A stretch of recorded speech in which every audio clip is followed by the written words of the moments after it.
ब्रह्ममुरारिसुरार्चितलिङ्गं निर्मलभासितशोभितलिङ्गम्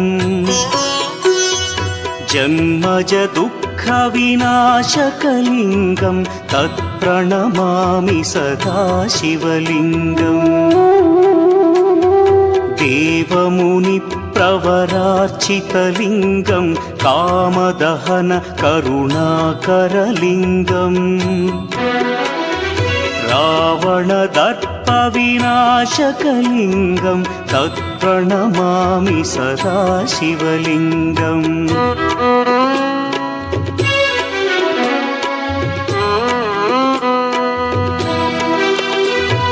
सर्वसुगन्धसुलेपितलिङ्गं बुद्धिविवर्धनकारणलिङ्गं सिद्धसु